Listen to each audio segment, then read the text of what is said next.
Bom, senhores, só para a gente fazer uma retomada com relação ao que foi objeto de explicação e discussão na aula de sexta passada, né? Kelsen é um dos grandes nomes do positivismo e talvez o responsável pela transformação da ciência jurídica no período entre guerras mundial. Como a gente já conversou, Kelsen chega na Alemanha, vindo da Áustria, onde é a sua terra natal, para lecionar, para trabalhar. E exatamente esse cenário que ele vai encontrar de Alemanha é um cenário muito complicado, né? É um cenário onde a economia alemã está destruída, é um cenário onde necessariamente há uma discussão acerca do papel e das funções do Estado naquele momento. Há uma Constituição, que é chamada Constituição de Weimar, que foi imposta pelos países vencedores da guerra, e há, consequentemente, um sentimento de ineficácia da norma. A saída de Kelsen, então, ainda mais como estrangeiro e judeu naquele cenário, é fazer uma teoria geral. É não falar do problema, é não falar da Alemanha, é empurrar a sujeira para debaixo do tapete e supostamente trazer uma teoria onde ele poderia dizer que ela serve para a Alemanha, ela serve para a Áustria, ela serve para a Inglaterra, ela serve para a França, ela serve para o Japão, ela serve para o Brasil, ela serve para qualquer país, em qualquer momento histórico, inclusive, ele vai dizer. É uma teoria que poderia explicar a Idade Média, é uma teoria que poderia explicar, talvez, aí, a Federação de Planetas, sei lá, do Star Trek, ou a República Galáctica do Star Wars. Né? Ou seja, ele está dizendo que onde houver Estado, haverá espaço para a aplicabilidade da sua proposta teórica. E aí o ponto de partida, que nos tomou uma discussão importante, mais longa, na aula anterior, foi exatamente pensar o conceito de pureza para a ciência do direito. Né? Então, a sua obra magna foi traduzida pelos franceses e depois por nós como teoria pura do direito, enquanto, na realidade, o que deveria ser seria uma teoria geral da norma, e essa teoria geral da norma, né, está preocupada com a figura da pureza da norma. Né? Então, desculpa, da pureza da ciência do direito. Né? Kelsen é muito enfático, onde ele diz, e por isso eu sempre repito, a norma é impura. Para se fazer uma norma, há conteúdos jurídicos, há conteúdos religiosos, há conteúdos morais, há interesses econômicos, etc, etc. Né? Mas, se o cientista está disposto a ser realmente alguém capaz de cumprir o seu papel enquanto membro da ciência, se ele quer superar o complexo de inferioridade da ciência jurídica junto à ciência natural, ele tem que adotar o dogma da pureza. Ele tem que proibir-se de fazer juízos de valor e limitar-se a fazer exclusivamente juízos descritivos da realidade. O único ponto é que Kelsen vai perceber que a realidade que se passa no nosso mundo concreto, aquilo que ele vai denominar de o mundo do ser, e que é regido pelo princípio da causalidade, causa e efeito, fato e consequência, não funciona para a norma. E não pode funcionar, porque a norma vai trabalhar sobre uma outra base de realidade. A norma vai trabalhar sobre o mundo do dever ser, e aí ele é regido por um princípio chamado de imputação. E quando eu digo imputação, Kelsen está dizendo, a norma estabelece uma conduta e, consequentemente, uma consequência. E esta consequência deve, no sentido de que ela é esperada, no sentido de que há possibilidade de acontecer. Né? Nós devemos aplicar a norma, mas nós não sabemos se a norma será, no mundo do ser, concretamente cumprida. É a ideia de que um criminoso deve ser preso, mas a gente tem um monte de coisa que pode acontecer no mundo do ser. Então, Kelsen diz, o objeto da norma é descrever uma realidade. Simplesmente isso, descrever uma realidade. A partir da descrição de realidades, a norma valora condutas como lícitas ou ilícitas. O interessante, né, na perspectiva de Kelsen, é que como Kelsen está buscando uma norma geral, consequentemente, não uma norma real, ele também está trabalhando num aspecto de um esquema de raciocínio. Né? Então, a norma não é o texto, a norma é o produto da interpretação que pode ser pensado por nós a partir dos textos existentes. Né? E é isso que ele chama de direito positivado. É o direito posto em texto, é o direito explicitado, é o direito criado em um determinado momento por alguém, um legislador, um déspota, ou até mesmo as decisões de um tribunal em especial, como o Supremo Tribunal Federal, como a Suprema Corte dos Estados Unidos, como o Bundesverfassungsgericht na Alemanha. Bom, aqui um tribunal, e esse tribunal ele tem a função de decidir, e as suas decisões são normas. As suas decisões serão cumpridas. Por quê? Elas também têm comando e também têm sanção.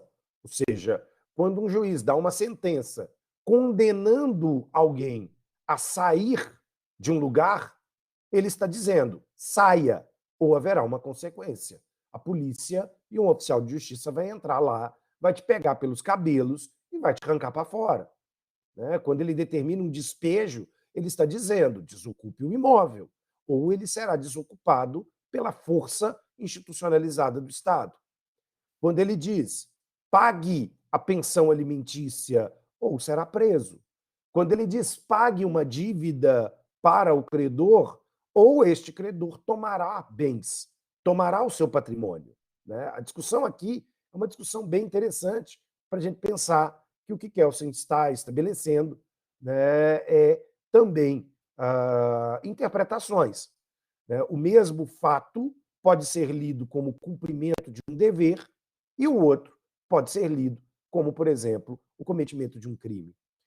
Kelsen resgata uma fala que aparece, né, numa obra de Santo Agostinho, lá na Idade Média, para poder discutir o que diferencia, em termos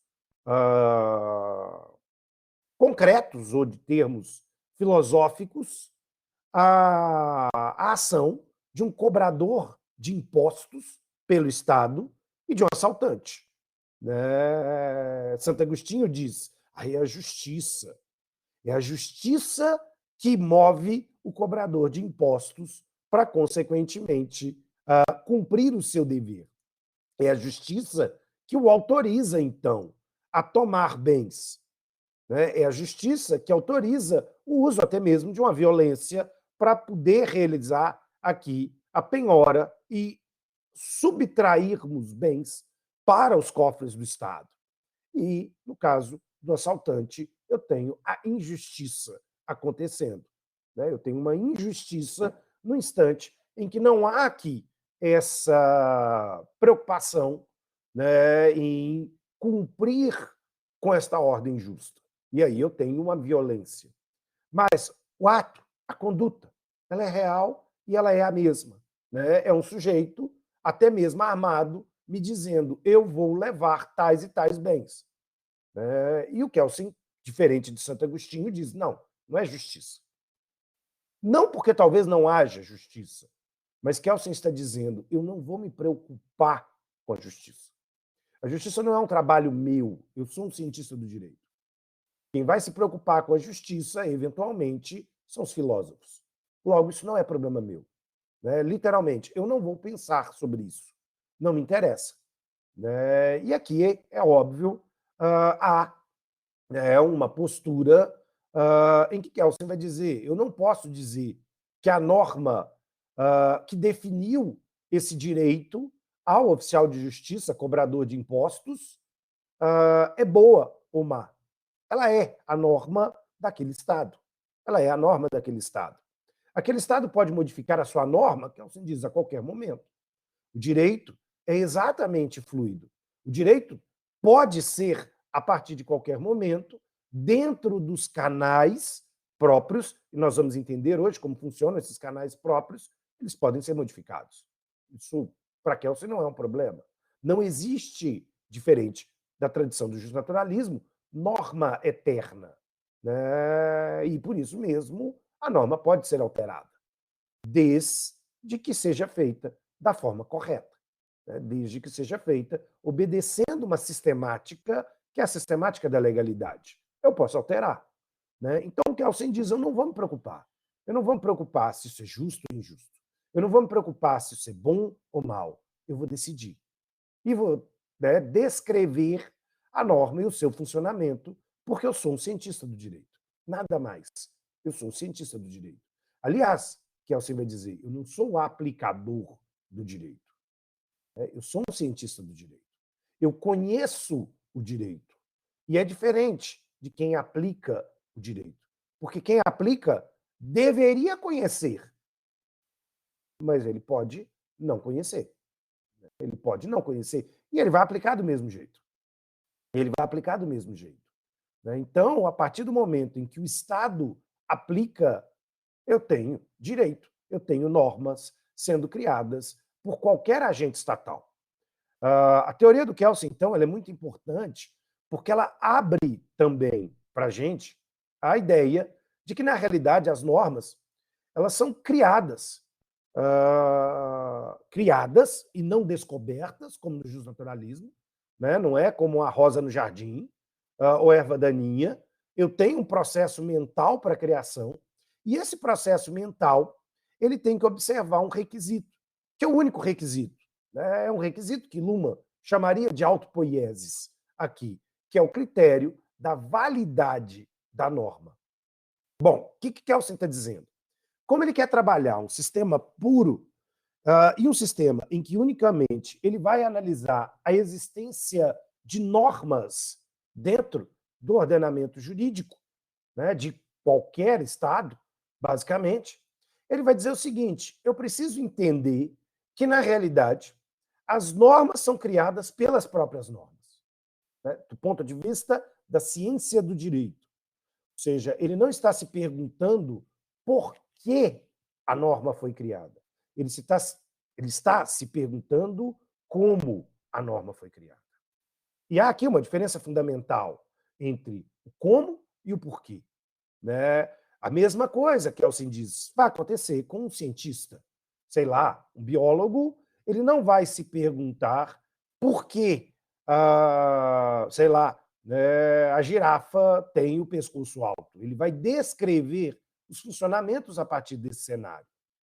E isso é muito importante. Ou seja, o astrônomo ele não quer saber por que, sei lá, né, existe o lado negro da Lua que, sei lá, inspira o Pink Floyd, né? Mas ele quer saber como ele tem esse lado negro.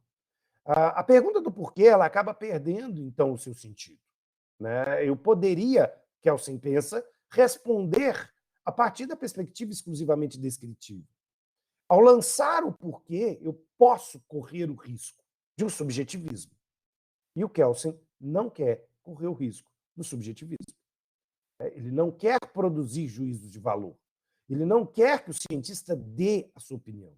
Ora, o cientista não tem que dar a sua opinião numa perspectiva séria de ciência. Ele descreve. E isso é fundamental. Né? Para a construção do Kelsen, isso é fundamental. Então, o que o Kelsen vai denominar como validade aqui para a gente, enquanto conceito fundamental? Validade é o fato de que uma norma só existe porque ela foi autorizada por outra norma que lhe é hierarquicamente superior. Kelsen está dizendo para nós que eu poderia imaginar, né, a existência de uma norma, vamos colocar aqui,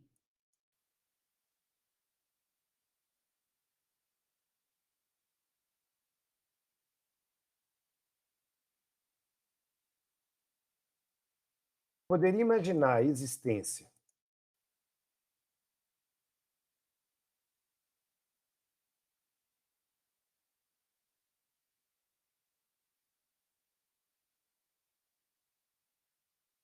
de uma norma zero,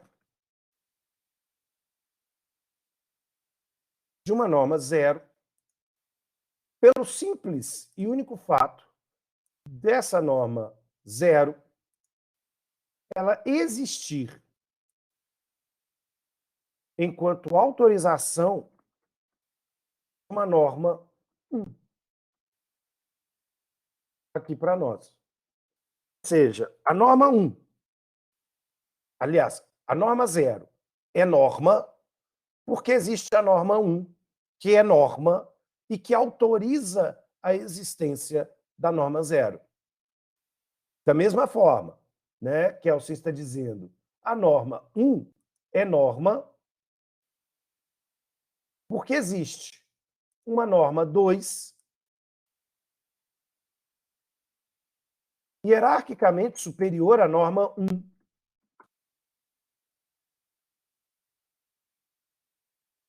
É norma. E, bom, e por que a norma 2 é norma? Porque existe uma outra norma acima da norma 2, uma norma 3, que é norma. Ou seja, ela foi positivada no nosso sistema. Só que aí, percebam, a gente chega numa ideia em que Kelsen está estabelecendo uma espécie de hierarquia das normas. Ou seja, ele está dizendo para nós que eu poderia colocar sobre a forma de uma pirâmide os estratos normativos.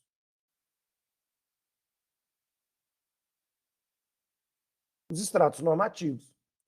Então, desse modo, eu posso dizer que a norma 0 é hierarquicamente inferior à norma 1, que é hierarquicamente inferior à norma 2, que é hierarquicamente inferior à norma 3. Né? E aí, dentro dessa razão, a gente vai poder ver que, consequentemente, a norma 3 antecede e autoriza a norma 2, que antecede e autoriza a norma 1, que antecede e autoriza a norma 0. Eu poderia dizer que a norma 0 é, por exemplo, uma sentença judicial. Eu poderia dizer, ela é, né, norma aqui. E eu poderia dizer que, por exemplo, a norma 2 é o Código Penal, enquanto a norma 1 pode ser um decreto, pode ser uma resolução, pode ser uma portaria, etc, etc. Mas eu tenho que perceber que o ápice dessa pirâmide, eu tenho uma norma especial, hierarquicamente superior a todas as demais, exatamente, que é a sua Constituição. Então, lá na Constituição, eu tenho um capítulo, como, por exemplo, o artigo 21 e o artigo 22, que dirão como e quem pode criar o Código Penal. E, consequentemente, como e quem um decreto pode ser criado. E o próprio Código Penal, assim como a Constituição, me darão a norma 0, que dá juridicidade para a sentença. Então, de certo modo, eu posso dizer que o Código Penal, ou o Código de Processo Penal, me ensinam a como fazer uma sentença. Me ensinam a qual conteúdo esta norma 0 deve assumir. Kelsen está estabelecendo que a sentença, então, ela não pode ser ilegal e nem inconstitucional, entendendo que a inconstitucionalidade é uma ilegalidade qualitativa, né? Ela é uma ilegalidade em hipérbole. Eu não posso, em hipótese alguma, ferir o texto constitucional, né? Porque se eu retirar o texto constitucional da jogada, deixa de ter a validade o direito penal, decreta, sentença, uma instrução normativa, uma portaria, seja lá o diabo que for. Então, está tudo ligado a uma questão de hierarquia que vai ser demonstrada dentro dessa estrutura que ficou conhecida como a pirâmide das normas, ou a pirâmide de Kelsen. Isso continua até hoje. Né? A estática de Kelsen ela é perfeita, ela é bonita, porque ela continua até hoje. A teoria do ordenamento jurídico ela vai respeitar a teoria da norma aqui. Né? Então, o que o Kelsen está dizendo é que o ordenamento jurídico ele tem que ser, então, essa pirâmide harmônica no qual exatamente as suas normas estão encaixadas, estão organizadas, de modo a nunca uma se sobrepor à outra. Percebam que aqui o cânone da validade, de certa maneira, ele está trabalhando com base naqueles 3 cânones de interpretação que nós vimos. Ou seja, eu posso olhar para a teoria do Kelsen e eu posso enxergar as 3 características fundamentais que tanto Bob como Dworkin vão dizer que toda teoria positivista tem. Primeiro, eu tenho um teste de pedigree. Ora, e qual é o teste de pedigree de Kelsen? A validade. A validade. Esse é o nosso teste de pedigree da norma. Eu sei que a norma 1 é norma porque exatamente ela foi criada pela norma 2. Pronto, resolveu o meu problema. Né? E eu sei que a norma 2 é norma porque ela foi criada pela norma 3. E aí, consequentemente, né, nós temos uma norma ou um conjunto de normas hierarquicamente superior às demais. Há um peso diferente. E, inclusive, Kelsen entende que este conjunto de normas, a Constituição, deveria ser, inclusive, protegida por um tribunal especial. Por um tribunal especial, um tribunal constitucional, exatamente, uma corte constitucional, para ser mais exato, com a tradução do alemão. Né? E aí, esta corte, por ter a Constituição um fenômeno tanto jurídico quanto político, ela seria aqui uma corte de que não foi composta por juízes de carreira, né? Mas uma corte que foi composta por magistrados eleitos ou escolhidos a partir de um sistema de separação de poderes. Eles são indicados pelo executivo, mas eles são sabatinados pelo parlamento. E, desse modo, o parlamento diz aceito e não aceito, aceito e não aceito, aceito e não aceito. Então, eu teria aqui uma composição interessante entre os seus membros, uma vez que eles teriam uma certa representatividade, né, dentro da estrutura. Isso é assim no Brasil, isso é assim na Alemanha, isso é assim nos Estados Unidos, isso é assim, né, na Itália, isso é assim na Espanha, isso é assim, digamos, em diversos países. Né? Isso só não é assim na Inglaterra, porque a Inglaterra não tem Constituição. A Inglaterra não tem Constituição, como nós conhecemos. A Inglaterra ela tem um conjunto de normas que fazem, às vezes, de Constituição. Isso porque, Kelsen vai dizer, a Constituição ela deveria ter alguns objetivos.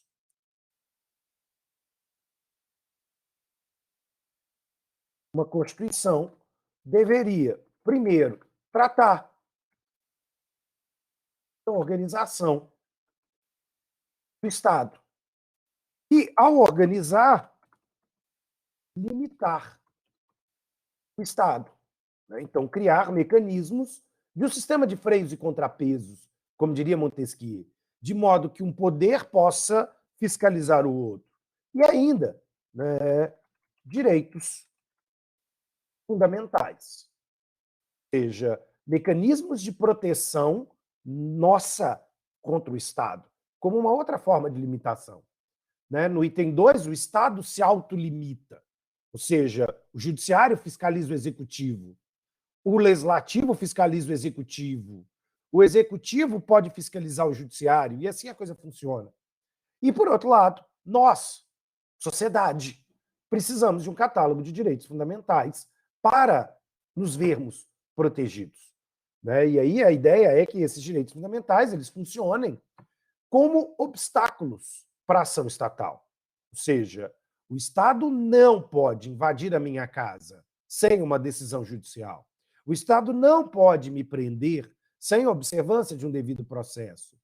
O Estado não pode cobrar tributos sem que haja uma lei e sem que haja um prazo para eu me adaptar a essa cobrança tributária. Ou seja, eu tenho vários direitos fundamentais que vêm do núcleo duro da Revolução Francesa, né? Igualdade, liberdade, propriedade e fraternidade. Né? Esse é o núcleo da ideia, né? Esse é o núcleo do liberalismo. E Kelsen é liberal. Né? Por incrível que pareça, apesar dele não expressar o seu ponto de vista como teórico político, né, nesta obra, Teoria Pura, Kelsen é um liberal. Né? E ele está preocupado, consequentemente, com essa ideia de que o Estado respeite o indivíduo acima de tudo. Mas, de certa maneira, em Kelsen, não há uma separação entre Estado e direito. Para Kelsen, é a norma que cria o Estado e não a política. Então, o Estado é criado simultaneamente com a criação da Constituição. Ou até, poderia dizer diferente, a Constituição, enquanto ordem jurídica, cria o Estado. Cria o Estado. E aí, por sua vez, o Estado cria o resto do direito e aplica esse direito.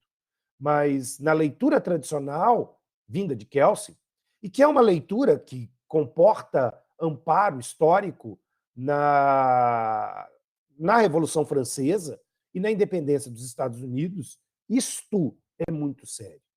Né? Então, vamos pensar, eu não tinha direito, eu não tinha o cidadão norte-americano lá, quando os 13 colonos se reúnem na Convenção de Filadélfia para promulgar a Constituição dos Estados Unidos. Eles não eram norte-americanos, eles eram ex-colonos ingleses, que se declararam independentes. Mas o Estado ainda não existia. E exatamente aquele documento, a Constituição, é tão importante para eles. Né? É tão importante para marcar aqui o surgimento desse Estado. E isso é sensível. Né? A mesma coisa na França. Ou seja, quando eu tenho a queda da Bastilha e a guilhotina da cabeça dos nobres, nasce um novo Estado pela Constituição francesa. É claro que o nascimento desse Estado, no caso do movimento do terror francês, ele é um Estado conturbado. Ele é um Estado psicótico. Né? E aí ele não consegue lidar com essa multiplicidade de vozes no interior desse Estado.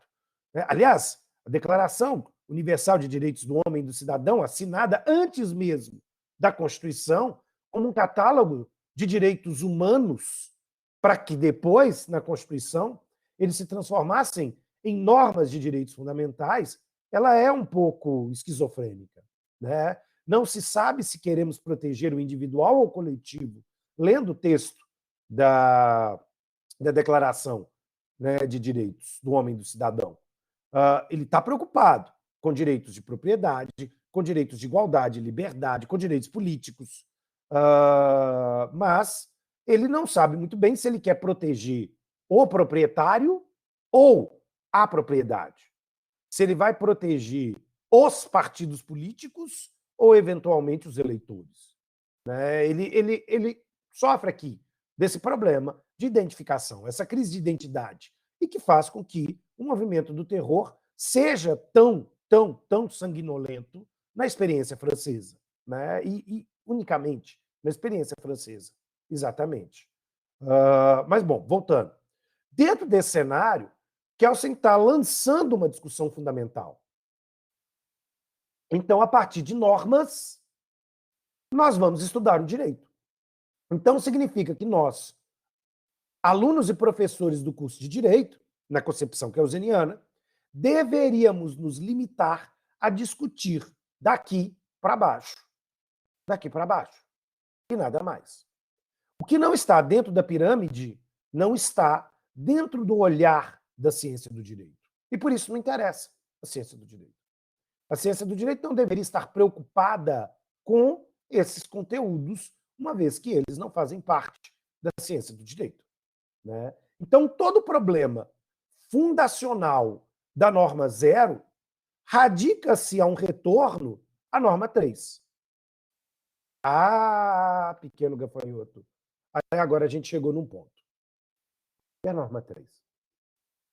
E a norma 3? Que valida, quem garante a norma 3. E aí Kelsen diz, ok, ok, touché, mas você não me pegou. Né? Então ele vai passar a escrever um capítulo acerca daquilo que vai ser denominado como a norma hipotética fundamental e que vai ser trazido aqui pelo texto do professor Luiz Alberto Vará, lá, os quadrinhos puros do direito. Né? O que é a norma hipotética fundamental, então? É uma norma que, como o próprio nome indica, né, ela é hipotética, ela não é real. Ou seja, essa norma ela é pensada, ela não é empírica. A norma 3 é empírica. Eu consigo ver a Constituição, eu consigo ler a Constituição, eu consigo ler o Código Penal, eu consigo ler os decretos, eu consigo ler as sentenças. Mas a norma hipotética fundamental, ela seria uma norma -1, ou uma norma 4, nesse meu esquema de raciocínio. E aí eu poderia dizer que essa norma hipotética fundamental, aqui, enquanto norma 4, ela não está na pirâmide. Ela não está no ordenamento jurídico. Ela está acima dele. Ela está acima dele. Ela está acima do plano da realidade. Ela está no plano do pensamento. Ela está no plano do pensamento. E é óbvio, a norma fundamental é simplesmente um recurso técnico, retórico, para fechar o raciocínio do Kelsen. É como, sei lá, o contrato social para Hobbes e Rousseau. Eu preciso desse elemento imaginativo para que as coisas possam fazer sentido. Então, eu vou criar a norma hipotética fundamental. E, ao criar a norma hipotética fundamental, eu estou criando, então, uma norma. Aliás, eu estou pensando dedutivamente a existência dessa norma, que existe no plano do ser, desculpa, no plano do dever ser, do Zoran. E aqui, essa norma hipotética fundamental, ela é fundamental porque, na realidade, ela funda o sistema positivo de normas. Ou seja, né, ela é o Fiat Lux que cria para nós a realidade jurídica de um Estado. Ela valida a própria Constituição e, ao validar a própria Constituição, ela valida o ordenamento jurídico como um todo. Mas ela é norma. Olha que coisa interessante. Ela é norma. Ou seja, quando eu digo que essa norma 4 é norma, eu estou dizendo que, enquanto norma, ela tem comando e sanção. Então, diante desse cenário, eu posso dizer que a norma hipotética fundamental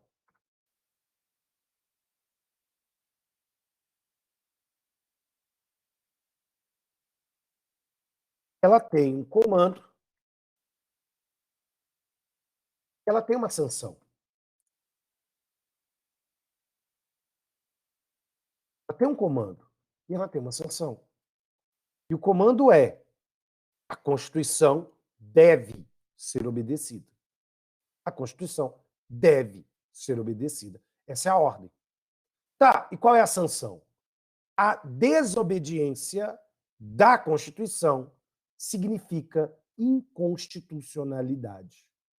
E a inconstitucionalidade representa uma nulidade de qualquer ato ou qualquer pseudo-norma criado pelo sistema. Ou seja, né, aqui uma questão de teoria do ordenamento extremamente importante. O que o Kelsen está dizendo para nós é que, se nós deixarmos de respeitar a Constituição, se nós deixarmos de respeitar a Constituição, este desrespeito gera um fenômeno conhecido pela teoria do direito como nulidade. De uma maneira simples. De uma maneira simples, aqui. Nulidade quer dizer que o ato não pode ter existência jurídica. Ele foi praticado, mas ele não poderá gerar efeitos. Ou, a partir do momento que a inconstitucionalidade é decretada, enquanto sanção, ela exige que todos os atos que se basearam em respeito à Constituição sejam apagados. Olha que coisa curiosa. O direito, antes mesmo dos físicos, ele inventa a máquina do tempo. Né? Ou seja, a máquina do tempo ela não vem sobre a forma de, sei lá, aquele carrinho do H.G. Wells ou o DeLorean do Marty McFly lá do filme. Né? A máquina do tempo ela vem no direito sobre a forma da nulidade. Porque a nulidade ela estabelece, então, que tudo aquilo que violou a Constituição tem que ser restituído para o seu status quo.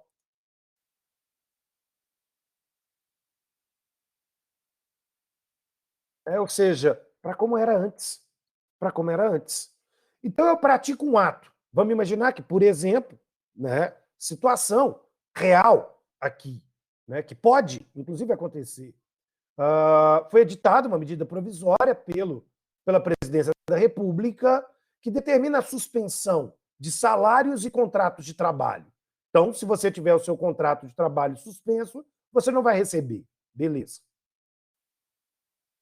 Se, por outro lado, né, esta medida provisória for considerada por quem tem o poder de aplicar a Constituição, no caso, o Supremo Tribunal Federal, como inconstitucional, essa medida provisória será considerada nula. Ou seja, ela perde os seus efeitos. Nós teremos que voltar ao status quo. E aí, o que significa isso no meu exemplo? Aquelas pessoas que tiveram o seu contrato de trabalho e suspenso, e por isso não receberam, terão que receber. Terão que receber. Significa que nós vamos dar uma ordem para o passado, dizendo para o empregador, pague aquelas pessoas. Pague aqueles meses que você deixou de pagar. Então, é como se a gente estivesse voltando no tempo e fazendo aquelas pessoas receberem aquele valor. Mas vocês vão dizer, não, mas uma coisa é você me pagar há 2 meses atrás, há 1 ano atrás, outra coisa é eu receber agora. Sim, por isso vai ter juros e correção monetária, né? Para que o valor de trás seja compatível com o valor agora. Então, é interessante, se a gente for pensar, que o que se quer? Apagar os efeitos da inconstitucionalidade. Então, foi realizada, sei lá, a nomeação de alguém para um cargo. E o edital, norma 1, que previu o concurso público, é inconstitucional. Isso foi declarado pelo Judiciário como inconstitucional. Resultado, a pessoa que estava no cargo vai ser posta para fora. Aí, o que ela recebeu ali? Vai ser devolvido. Nós vamos voltar, como se fosse possível, é claro, no tempo, tentando apagar esses efeitos deletérios. E, a partir dessa perspectiva, nós vamos encontrar aqui a ideia fundamental de que há aqui a possibilidade desse regresso. A possibilidade desse regresso. Isso é fundamental para o sistema, porque Kelsen vai dizer uma norma inconstitucional é uma contradição em termos. Ou seja, ela não é norma se ela for inconstitucional. O primeiro pressuposto para que algo seja norma é o respeito à Constituição. Só que, quando a gente fala em validade, enquanto teste de pedigree, nós vamos descobrir que a validade, por um outro lado, ela pode ser subdividida entre validade material e a validade formal de uma norma. como coisas distintas. Eu vou denominar como validade material, como o próprio nome indica, substância da norma 2, o seu conteúdo não chocar com o conteúdo da norma que lhe é superior. Seja a 3, no caso da norma 0, ela não pode violar a norma 1, a 2 e a 3 no conteúdo, né? Por outro lado, eu vou ter a questão de validade formal quando eu não posso violar o modo de criação de uma norma. Ou seja, vamos imaginar que a Constituição estabelece que determinada norma, como, por exemplo, uma emenda à própria Constituição, ela tem que ser aprovada por uma maioria que não é uma maioria simples. Não é metade mais um dos presentes, mas 2/3 do número total do Congresso Nacional, somados Câmara e Senado. Eu preciso de 2/3 dos seus membros aprovando aqui esta norma. Resultado, se esta norma foi criada com um quórum menor, ela é formalmente inválida. E por isso, ela também é nula. A invalidade vai nos conduzir aqui ao raciocínio da nulidade. Ok? Então, diante desse cenário, a norma ela pode sofrer da invalidade de conteúdo ou de modo de criação. Outro exemplo da invalidade formal. Há um conjunto de normas que só podem ser propostas por um ator específico. O Supremo Tribunal Federal propõe as normas sobre os seus cargos e salários. Essa norma não pode ser feita por um deputado, por exemplo. Ou o presidente da República tem a iniciativa de norma sobre os seus ministérios. Isso não pode ser feito por um senador. Isso não pode ser feito por um projeto de iniciativa popular, exatamente. Então, essa norma não pode ser criada por quem não tem a competência para. Em direito, na teoria do ordenamento, nós vamos usar muito essa expressão, competência. Quando eu digo que alguém é incompetente, eu não estou falando sobre as suas atribuições pessoais. Eu não estou dizendo que ele é burro, que ele é inapto. Eu estou dizendo que ele não tem autorização legal para fazer aquilo que ele está fazendo. Lhe carece de norma anterior autorizando a ele a execução daquela atividade. E aí eu digo, não, ele é incompetente. Ele não pode fazê-lo. Ele não pode fazê-lo, porque exatamente lhe carece esse elemento fundamental, a norma. Então, Kelsen está criando um sistema em que normas geram normas, tanto do ponto de vista formal, com o esqueleto da sua criação, quanto do ponto de vista do conteúdo. Cada vez mais, as normas de escalão inferior, elas são mais densas, dirá Kelsen, ou deveriam ser, do que a Constituição. Então, você entende que o ideal seria uma Constituição seca, sintética, concisa, no qual não houvesse uma prolixidade, não se falasse demais. Porque quanto mais eu falar na Constituição, mais eu crio obstáculos para a materialidade das normas inferiores aqui. E isso é complicado. Ou seja, eu retiro espaço de criação, muitas vezes, dos demais atores do Estado. Eu impeço o espaço de discricionariedade, de liberdade criativa da norma 2, da norma 1 e até mesmo da norma 0. Ok?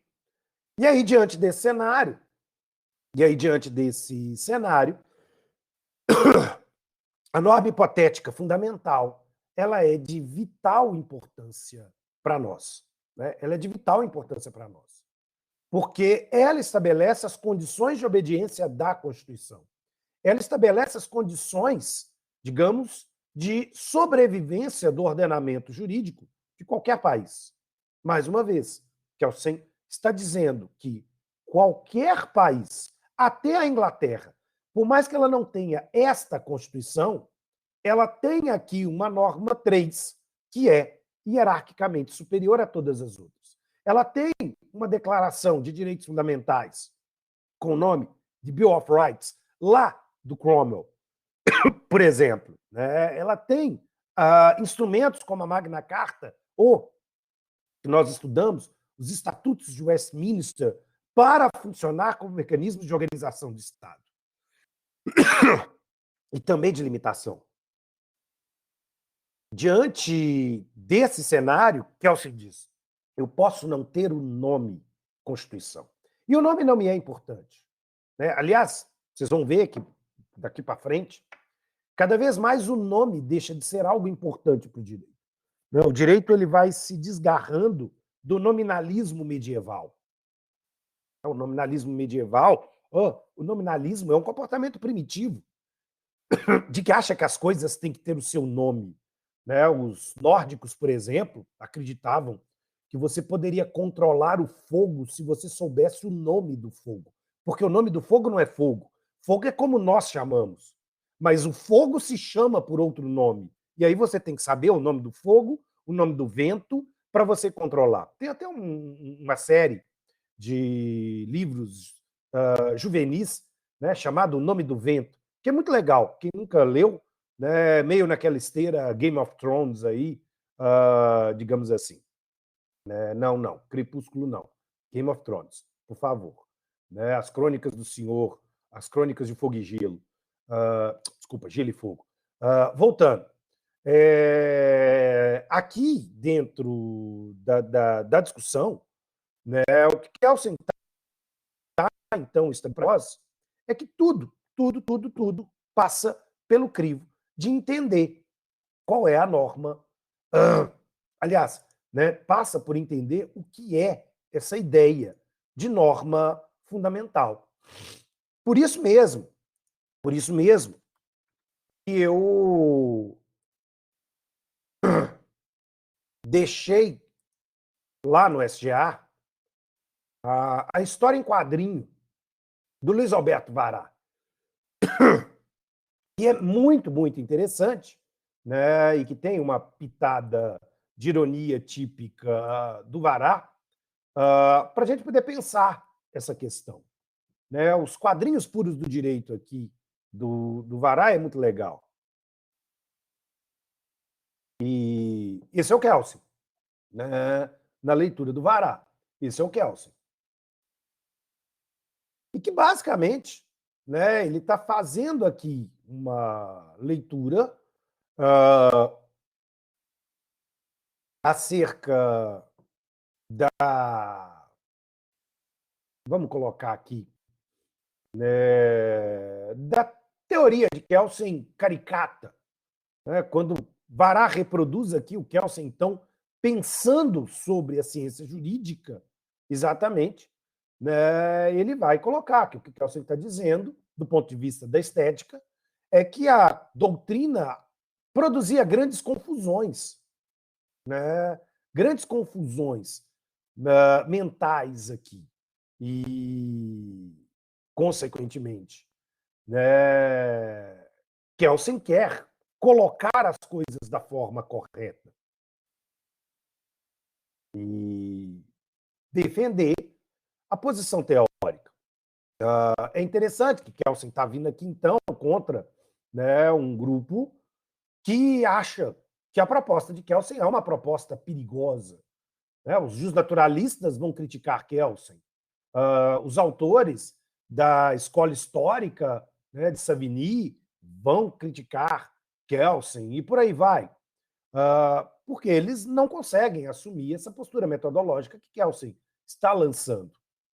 E aí, exatamente, né, o que Kelsen quer é separar o direito da política, o direito da religião, o direito da economia.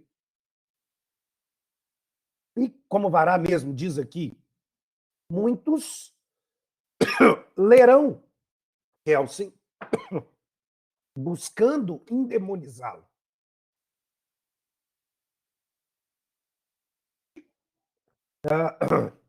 Muitos vão ver em Kelsen uma figura para ser combatida. Né? Vão dizer, não, a teoria pura ela é má, a teoria pura conduz aqui a uma situação de maldade ou alguma coisa do gênero.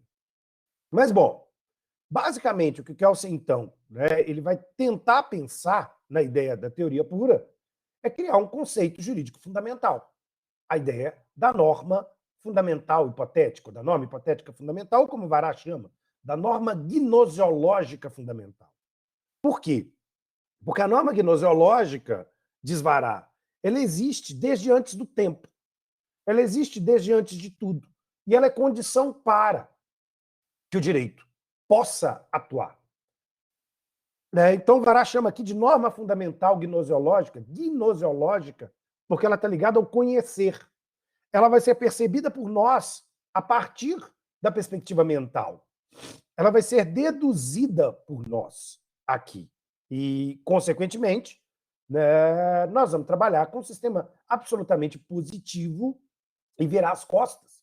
Porque a norma hipotética fundamental ela não é uma norma de direito natural. Ela é simplesmente uma estrutura formal. Ela não tem um conteúdo e a preocupação com a justiça ou com qualquer coisa do gênero. Então, nesse cenário, o que Kelsen lança aqui, que Vará vai fazer de maneira irônica, é lançar um exercício de ficção especulativo acerca, né, de eu poder pensar sobre o que é a metáfora da norma hipotética fundamental a partir da metáfora do que é a mulata fundamental. Então, ele imagina aqui uma situação em que vários cientistas extraterrestres chegam no planeta Terra e eles estão dispostos a estudar o que é a mulata. E aí ele vai dizer, tá, mas como é que eu separo, né, a mulata da loura, eu separo a mulata da ruiva, eu separo o que é a mulata enquanto conceito hipotético fundamental. Ou seja, eu não sei, eu nunca vi. Os extraterrestres dirão, eu nunca vi. Então, como é que nós vamos identificar aqui? Nós vamos pegar, no fundo, todas as características fundamentais que uma norma precisa ter. Comando e sanção. Né? Comando e sanção. No caso deles, né, eles vão dizer aqui que a mulata tem que ter samba no pé, a mulata tem que ter isso, a mulata tem que ter aquilo. Ou seja, eles vão filtrando definições para chegar em algo que não existe. A mulata fundamental ela não existe. A norma hipotética fundamental ela não existe. Ela é dedutível. A mulata não foi criada pela engenharia genética dos extraterrestres. Ela é exatamente apenas um conceito hipotético. Mas esse conceito hipotético ele é fundamental para que o sistema jurídico consiga operar. Né? Como o conceito, sei lá, desses ETs acerca do samba e da mulatologia, como o Vará vai brincar nos quadrinhos. Né? Quem não leu, volta a dizer, vale a pena, uma vez que esse é um texto extremamente interessante, trazido aqui pelo Vará. E que tudo começou com o fato do Vará ter pego o desenhista dos quadrinhos, o Vará não sabe desenhar, não sabia, né? Ele pegou o desenhista dos quadrinhos fazendo uma caricatura dele em sala, um menino de graduação. E aí ele virou e falou assim, rapaz, você sabe desenhar, né? Legal, então agora você vai fazer um desenho para mim. Né? Eu tinha uma ideia de fazer uma história em quadrinho, eu vou fazer uma história em quadrinho e, filha de uma égua, você vai desenhar para mim essa história em quadrinho. Né? E surgiu o projeto da revistinha dos quadrinhos puros do direito. Agora, qual que é o problema? Qual que é o problema? Eu preciso pensar agora a teoria da norma dentro de dois vetores que Kelsen vai identificar como vigência e eficácia.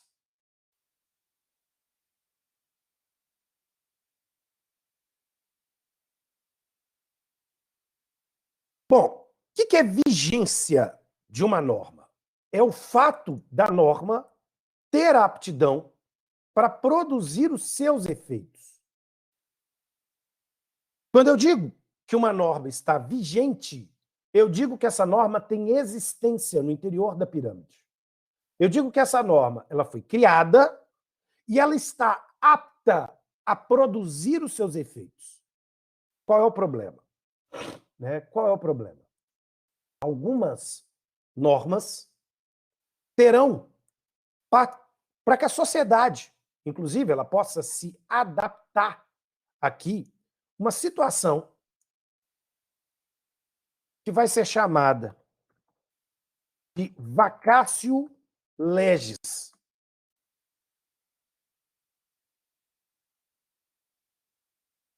E que é exatamente um tempo entre a criação e o início dos efeitos de uma determinada norma.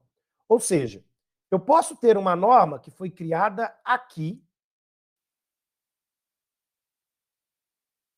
Essa norma ela foi criada aqui. Isso é hipoteticamente uma linha do tempo.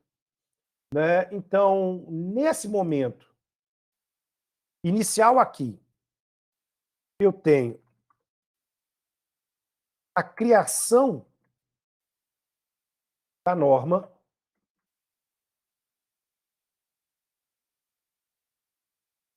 Eu tenho a criação da norma, mas a própria norma, autorizada por outras normas, que lhe são superiores, terá um período de espera. Que vai ficar conhecido como vacatio legis. Então, da data da criação da norma para a data do início dos efeitos, nós teremos um período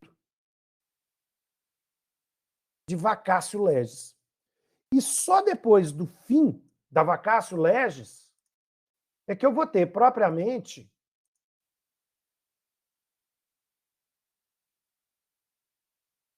a vigência da norma. Vou mostrar para vocês aqui uma situação para que vocês entendam isso.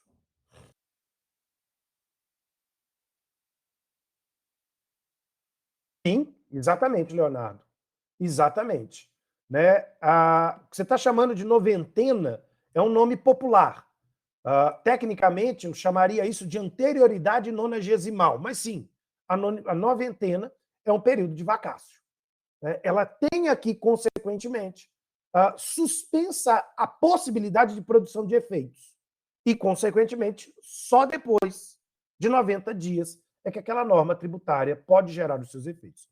Agora, lembro mais, Leonardo, algumas normas tributárias, elas têm ainda o prazo de vacatio, de suspensão da vigência, de um exercício tributário. Então, imagina, por exemplo, que uma alteração no IPTU hoje, além de 90 dias, ela só pode começar a produzir efeito no dia 1º de janeiro de 2021. Perfeito? E isso surgiu exatamente para que haja a tentativa de dar um espaço para que, eventualmente, o contribuinte ele possa se preparar para a situação. Ele impede, em determinadas situações, que o poder público modifique uma regra tributária sem que lhe seja dado tempo de adaptação. Porque imagina o seguinte, isso seria uma loucura. Eu vou alterar, por exemplo, o ICMS, o Imposto sobre Comércio, digamos assim, sem esse prazo de anterioridade de ano e sem o prazo da noventena. Quer dizer, saiu hoje, no Diário Oficial, uma mudança na lei de ICMS. Aí o fiscal estadual ele já vai na loja e diz o seguinte, mas você não está recolhendo o tributo certo. Aí o comerciante vai olhar e dizer o seguinte, mas como assim eu não estou recolhendo o tributo certo? Eu estava recolhendo igual eu estava recolhendo ontem. Mudamos. Você não está sabendo? Mudamos a lei, meu caro. Agora, desde a meia-noite de hoje, as vendas serão feitas com esse sistema tributário. Ora, isso quebra o sistema, isso quebra o cara, exatamente. Ele não tem condição de se organizar. Porque, inclusive, se aumentar a tributação, muitas vezes ele tem que fazer um reajuste de preço. Ele tem que fazer um reajuste de preço. Ele não teve tempo de se adaptar. Ele não teve tempo de se organizar. É importante a estrutura da vacácio exatamente para que, de acordo com a maior complexidade de um conjunto de normas, eu tenha a condição de segurança para a sociedade. Eu tenho condição para que a sociedade se organize e se prepare para o novo sistema. Porque, senão, nós vamos ser surpreendidos. E o direito não deve gerar surpresas. Né? O direito não deve gerar surpresas. Aqui, a título de curiosidade, né, só para vocês, eu tenho o Código de Processo Civil, que foi aqui publicado, né, no dia 16 de março de 2015. Mas quando eu vou para a última regra... Cadê?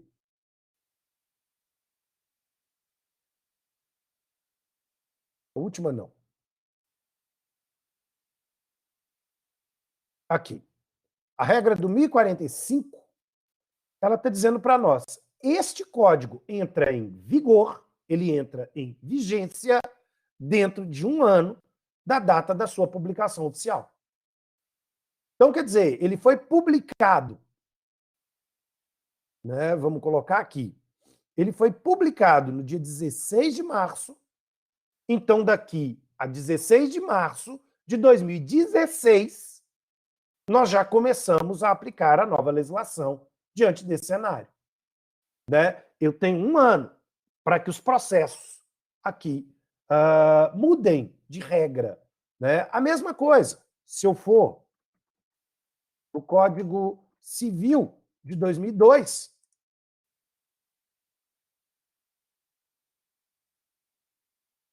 eu vou ter lá no final dele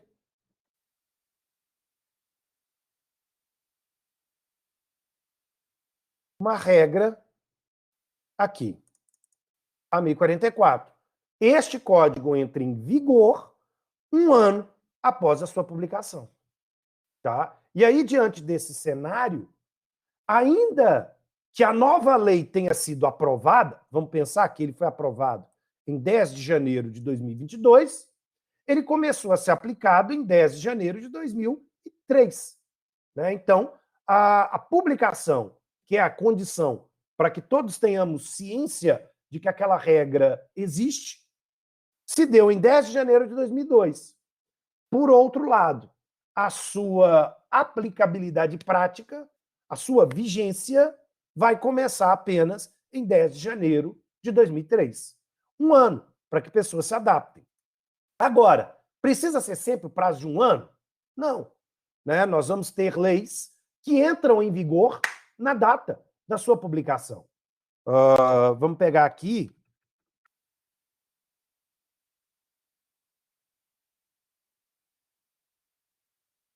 um decreto falando sobre tributos aduaneiros, importação e exportação, exatamente. Esse aqui, né, ele foi produzido em 18 de novembro de 66 e ele entra em vigor no dia 1º de janeiro de 67. Não houve 1 ano, houve a mudança de exercício. Né? Não houve nem a noventena, que o Leonardo está chamando a atenção. Não houve nem a noventena, que o Leonardo está chamando a atenção. Ou seja, de novembro, dezembro para 1º de janeiro não decorreu 90 dias. Decorreu menos. Mas aqui houve a mudança, pelo menos, de exercício. Né? Houve a mudança de exercício. Precisava ser assim? Não. Precisava ser assim, não. Poderia ser diferente. Poderia ser diferente. Né? Então, eu vou ter leis que têm, consequentemente, a vigência imediata, outras terão este prazo. O que importa é, a partir do momento em que há ou não um período de vacácio, né, e aí a tradução literal é mesmo, né, é uma ausência, é uma vaguidão, é um espaço para que a lei venha. Apesar da lei ter sido criada aqui, nós ainda aplicaremos a lei anterior até que a vacácio se encerre. Dessa data em diante, eu aplico a norma nova. Eu aplico a norma nova. E aí, eu posso dizer, ela tem eficácia. Ela tem validade, porque ela é jurídica, ela foi criada por uma estrutura organizacional hierarquizada, escalonada de normas, em que eu tenho a mais hierarquicamente importante, para menos, para menos, para menos, para menos. Ela tem vigência, ela tem poder para gerar imediatamente os seus efeitos. Então, eu posso dizer, ela é eficaz, ela gera efeito, ela gera efeito. Mas, por outro lado, ela pode perder a eficácia se ela deixar de ser aplicada. Como? Né? Eu posso deixar de aplicar a sanção de uma norma, Kelsen vai dizer. E eu mostrei para vocês anteriormente a situação, por exemplo, do crime de adultério. Então, diante da situação do crime de adultério, nós vamos ter uma realidade em que, pouco a pouco, o judiciário deixou de prender os adúlteros. A partir do momento em que a sanção, e aqui, deixa eu fazer uma separação interessante e didática, a vigência, ela se refere ao comando da norma. A eficácia, a aplicabilidade da sanção. Então, eu posso ter uma norma vigente, porque ela não foi revogada por outra norma posteriormente, mas ineficaz. Vigência e eficácia, elas não são, portanto, sinônimos. A vigência diz respeito ao comando que está no sistema até que ele seja revogado, e a eficácia, a aplicabilidade da sanção, a aplicabilidade da consequência. A partir do momento que a consequência deixa de ser aplicada, a partir do momento em que a consequência deixa de ser aplicada, a sanção desaparece. Só que qual que é o problema? Norma é igual a comando e sanção. Se eu não tiver sanção, eu não tenho norma jurídica mais. Eu tenho uma norma vigente, mas ineficaz. E, de certa maneira, Kelsen diz, eu não tenho norma. Se a norma perder a vigência, é porque ela foi revogada por outra norma. No exemplo, aqui,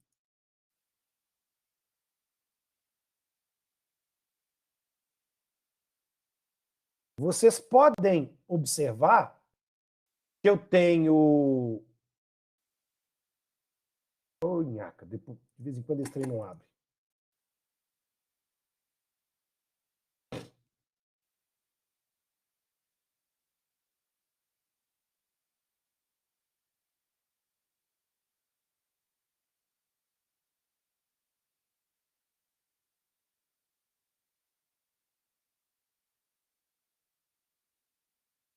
Aqui.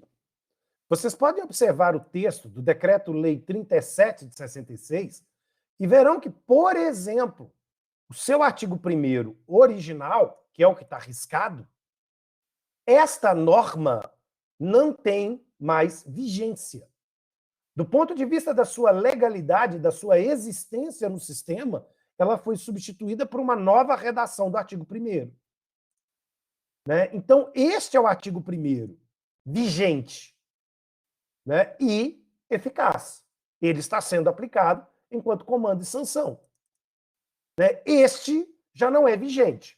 E se ele não é vigente, ele não pode ser eficaz. Sem vigência, não tem eficácia. Kelsen vai dizer, a perda da vigência retira a eficácia imediatamente. Mas aí tem o contraponto. A perda da eficácia desnatura a normatividade imediatamente. Então, se eu tenho uma regra e esta regra não tem a sua sanção aplicada, o seu comando deixa de ser um comando jurídico e, consequentemente, a regra é desnaturada. Esse ponto é um ponto importante. Então, percebam, em diversos momentos, houve modificação do texto. Houve revogação da norma aqui. Ela deixou de existir, ela deixou de ter vigência, exatamente. Percebam que aqui é bem uma coxa de retalho.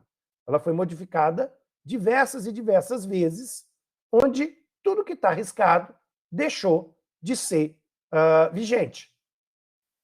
Agora, ainda, eu posso ter uma revogação bem explícita, digamos assim, né? Onde a própria norma, observem aqui, ela está dizendo, o artigo 11 da Lei 3244 fica revogada a partir da vigência da nomenclatura que se refere ao 154 deste decreto-lei.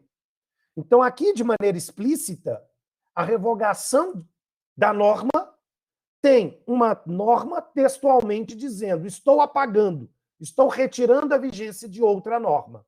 Ponto. Mas, às vezes, isso não funciona. E eu tenho um fenômeno da revogação tácita aqui, que você vai imaginar. Na revogação tácita, o que está acontecendo?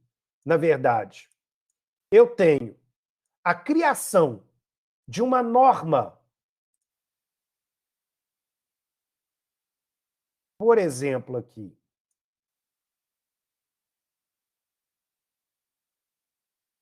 linha,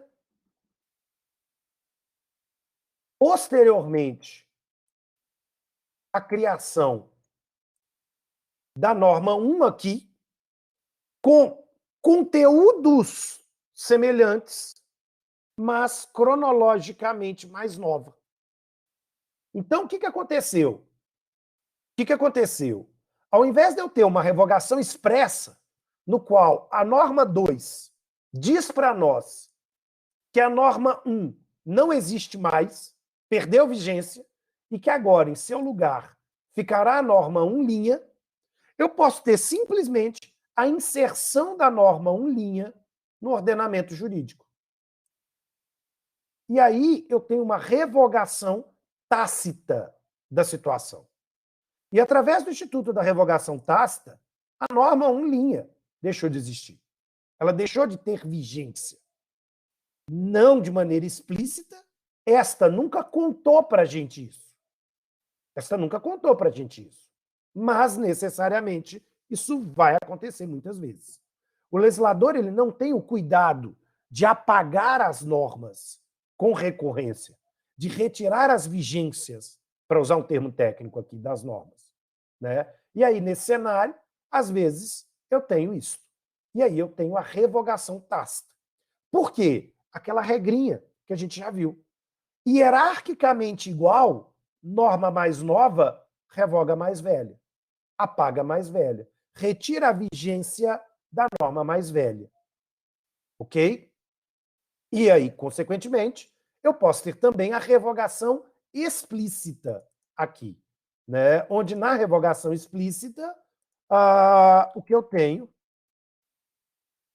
é uma norma expressamente dizendo que eu estou apagando a outra. Né? Isso pode acontecer. Também, eu posso ter uma revogação total, que é a chamada abrogação, ou seja, é uma situação na qual o que nós vamos fazer apaga a norma jurídica como um todo considerado.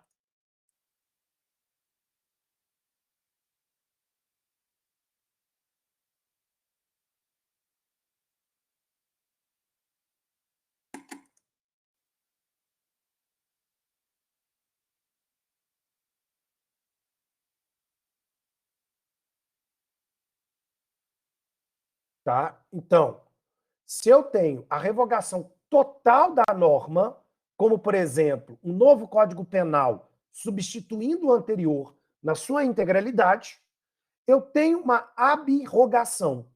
Eu apago inteiro aquele conteúdo normativo.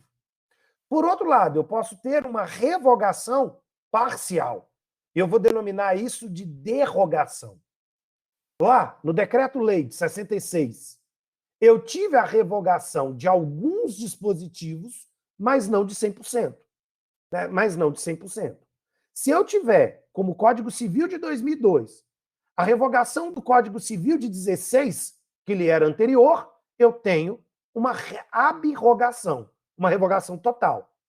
Se, por outro lado, eu deixo algumas dessas normas e as substituo por outras normas, eu tenho uma derrogação. Fica claro isso, gente? Né? Então, são conceitos que daqui para frente a gente vai começar a utilizar exatamente. Né? A gente vai começar a utilizar aqui.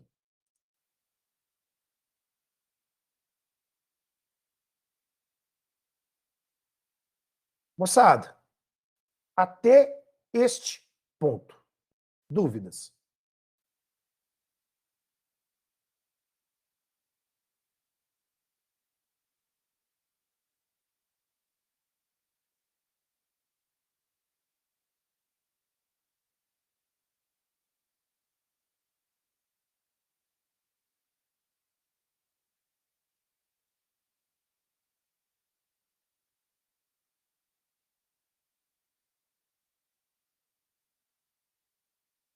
Sim.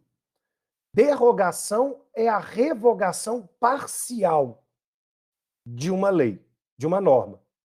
Eu não apago a norma como um todo, mas apenas uma parte dela. Na abrogação, eu apago a norma inteira. Eu retiro a vigência da norma inteira. Seria isso, Fernando?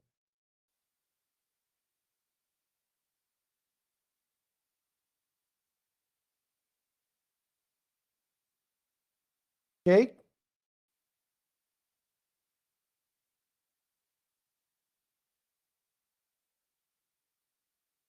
Moçada, então acho que a gente cumpriu o conteúdo para o encontro de hoje. Na sexta-feira que vem, nós vamos conversar acerca da segunda parte da teoria, que é a dinâmica. As aulas gravadas estão disponibilizadas no meu portal do YouTube. Tendo em vista que toda vez que eu deixo uma aula gravada, o quórum de alunos diminui, eu estou levando para lá. Não estou deixando aqui, não. É só eu ligar o gravador que, de repente, de 20 vira 10. Eu agradeço muito aos 10, porque são meus 10 aqui que eu considero mais participativos. Né? Mas aí, realmente, não. Beleza? Então tá bom, moçada. Muitíssimo obrigado. Oi.